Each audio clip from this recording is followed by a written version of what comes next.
എല്ലാവർക്കും ഒരിക്കൽ കൂടി സ്വാഗതം. ഫിഷറീസ് ഓഫീസർ തസ്തികയിലേക്കുള്ള പരീക്ഷ ഇന്ന് രാവിലെ കഴിഞ്ഞല്ലേ.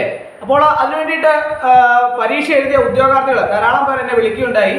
അപ്പോൾ അവരെല്ലാവരും അതിൻ്റെ കട്ട് ഓഫ് മാർക്ക് എങ്ങനെ വരും, അതിൻ്റെ സ്കെയിൽ ഓഫ് പേ എത്രയാണ്, വേക്കൻസീസ് എത്രയുണ്ട്, പരീക്ഷ എങ്ങനെ ഉണ്ടായിരുന്നു, ഇങ്ങനെയുള്ള ധാരാളം ചോദ്യങ്ങളാണ്. അതുപോലെ തന്നെ ഷോർട്ട് ലിസ്റ്റ് എപ്പോഴാണ് വരുന്നത്, ഇങ്ങനെയുള്ള ധാരാളം ചോദ്യങ്ങളാണ് ഉദ്യോഗാർത്ഥികളുടെ ഭാഗത്തു നിന്ന് ഉണ്ടായത്. അപ്പോൾ അതിനെല്ലാം തന്നെ ഉത്തരം എന്നുള്ള രീതിക്കാണ് ഇന്നത്തെ ക്ലാസ് തയ്യാറാക്കുന്നത്. ആദ്യം നമുക്ക് പരീക്ഷയെ സംബന്ധിച്ച് വിശദമായ ഒരു അവലോകനം നടത്താം. അപ്പോൾ ഇന്നത്തെ പരീക്ഷയെ സംബന്ധിച്ചിടത്തോളം കഴിഞ്ഞ പ്രാവശ്യത്തെ ക്വസ്റ്റ്യൻ പേപ്പർ വെച്ച് നോക്കുമ്പോൾ ഈ പ്രാവശ്യം പരീക്ഷ കുറച്ചുകൂടി പ്രയാസമുള്ള പരീക്ഷയാണ് എന്ന് പൊതുവെ എല്ലാവരും അഭിപ്രായം രേഖപ്പെടുത്തിയിട്ടുണ്ട്. നിങ്ങളുടെ അഭിപ്രായവും അങ്ങനെ തന്നെയാണ് എന്ന് ഞാൻ വിശ്വസിക്കുന്നു. കാരണം കുറേയധികം കുട്ടികൾ എന്നെ വിളിച്ചു, അവരെല്ലാവരും പറഞ്ഞു. കാരണം കഴിഞ്ഞ പ്രാവശ്യത്തെ ക്വസ്റ്റ്യൻ എന്ന് പറഞ്ഞാൽ കുറച്ച് എളുപ്പമുള്ള ചോദ്യങ്ങളായിരുന്നു അല്ലേ. അപ്പോൾ ഈ പ്രാവശ്യത്തെ ചോദ്യങ്ങൾ കുറച്ചുകൂടി പ്രയാസമുള്ള ചോദ്യങ്ങളായിരുന്നു. കാരണം നല്ല നിലവാരം ഇപ്പം ഇന്നത്തെ ചോദ്യത്തിനകത്ത് ഉണ്ടായിരുന്നു എന്നുള്ളത് ഒരു വളരെയധികം പ്രത്യേകത ഉള്ള ഒരു കാര്യമാണ്. അതുപോലെ തന്നെ സിലബസ് ഓറിയന്റഡ് ആയിട്ടുള്ള ചോദ്യങ്ങളായിരുന്നു ഇന്നത്തെ പരീക്ഷയ്ക്ക് ഉണ്ടായിരുന്നത്. അതിലും തർക്കമില്ല, എല്ലാവരും അങ്ങനെ ഒരു അഭിപ്രായം രേഖപ്പെടുത്തി. നിങ്ങളുടെ അഭിപ്രായം എങ്ങനെയാണ് എന്ന് എനിക്കറിയത്തില്ല. അങ്ങനെയാണ് പൊതുവെ ഇന്നത്തെ പരീക്ഷയിൽ നിന്ന് എനിക്ക് മനസ്സിലാക്കാൻ സാധിച്ചത്.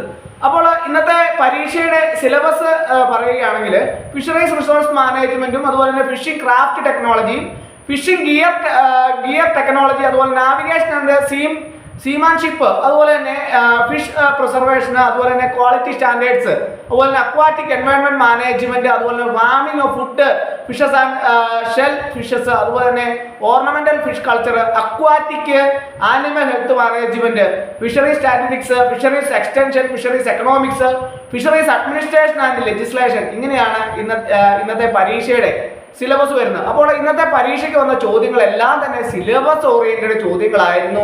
അതുപോലെ തന്നെ നല്ല നിലവാരമുള്ള ചോദ്യങ്ങളായിരുന്നു. അതുകൊണ്ട് തന്നെ ഉദ്യോഗാർത്ഥികൾക്ക് കുറച്ച് പ്രയാസമായിട്ട് ഇന്നത്തെ പരീക്ഷയെ അനുഭവപ്പെട്ട ഒരു സാഹചര്യമാണ് നിലവിലുള്ളത്. അപ്പോൾ ഇന്നത്തെ പരീക്ഷയ്ക്ക് 12,112 പേരാണ് കൺഫർമേഷൻ കൊടുത്ത് പരീക്ഷയ്ക്ക് വേണ്ടിയിട്ട് തയ്യാറെടുത്തത്. എന്നാൽ 66% ഉദ്യോഗാർത്ഥികളാണ് ഹാജരായതെന്നാണ് അറിയാൻ കഴിയുന്നത്. കൃത്യമായിട്ടുള്ള വിവരങ്ങളൊക്കെ വരുന്നതേ ഉള്ളൂ. എങ്കിൽ പോലും ഏകദേശം അത്രയാണ് കണക്ക് കാര്യങ്ങളൊക്കെ പുറത്തു വന്നപ്പോൾ അറിയാൻ കഴിഞ്ഞത്. അപ്പോൾ ഇന്നത്തെ പരീക്ഷയുടെ, അതായത് ഫിഷറീസ് ഓഫീസർ തസ്തികയുടെ ശമ്പള സ്കെയില് 35,600, 75,400 ആണ് ശമ്പള സ്കെയില് വരുന്നത്.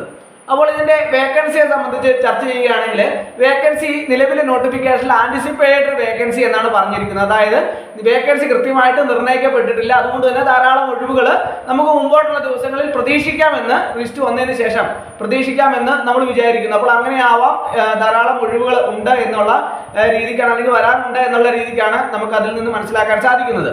അപ്പോൾ ഇന്നത്തെ പരീക്ഷയെ സംബന്ധിച്ച് അതിന്റെ കട്ട് ഓഫ് മാർക്കിനെ സംബന്ധിച്ച് വിലയിരുത്തുകയാണെന്നുണ്ടെങ്കിൽ ഒരു 45-നും 50-നും ഇടയ്ക്കൊക്കെ കട്ട് ഓഫ് മാർക്ക് വരാനുള്ള സാധ്യതയാണ് ഏറെ. കഴിഞ്ഞ പ്രാവശ്യം കട്ട് ഓഫ് മാർക്ക് വന്നത് അതിലും താഴെയായിരുന്നു. എങ്കിൽ പോലും ഇപ്രാവശ്യം കുറച്ചുകൂടിയൊക്കെ ഒരു 45-നും 50-നും ഇടയ്ക്ക് കട്ട് ഓഫ് മാർക്ക് വരാനുള്ള സാധ്യത ഏറെയാണ്. കുറേയധികം ഉദ്യോഗാർത്ഥികളോട് ചർച്ച ചെയ്തതിന്റെ അടിസ്ഥാനത്തിൽ അവർക്ക് ലഭിച്ച മാർക്ക് അതിന്റെ അടിസ്ഥാനത്തിലൊക്കെ നമ്മൾ വിലയിരുത്തി ഒത്തിരി മാനദണ്ഡങ്ങൾ പാലിച്ചാണ് നമ്മൾ കട്ട് ഓഫ് മാർക്ക് നിർണ്ണയിക്കുന്നത്. അപ്പോൾ അങ്ങനെ വരുമ്പോൾ ഈ ഒരു നിലയിലേക്ക് എത്താൻ വരും എന്നുള്ളതാണ് നമ്മുടെ പ്രതീക്ഷ.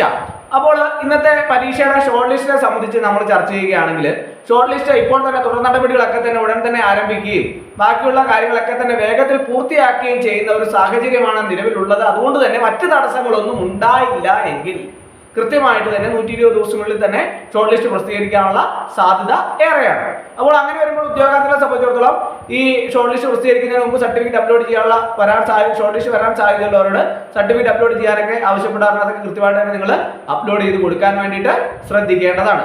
അപ്പോൾ ഇന്നത്തെ പരീക്ഷയെ സംബന്ധിച്ച് എല്ലാ കാര്യങ്ങളെക്കുറിച്ചും നമ്മൾ ചർച്ച ചെയ്തു. അപ്പോൾ വിശദമായ ഒരു അവലോകനമാണ് ഇന്നത്തെ ക്ലാസ്സിൽ നമ്മൾ നടത്തിയത്. അപ്പോൾ ഇന്നത്തെ ക്ലാസ് എല്ലാവർക്കും ഇഷ്ടമായി വിചാരിക്കുന്നു. ഒരിക്കൽ കൂടി നമ്മൾ നിർത്തട്ടെ. നന്ദി, നമസ്കാരം.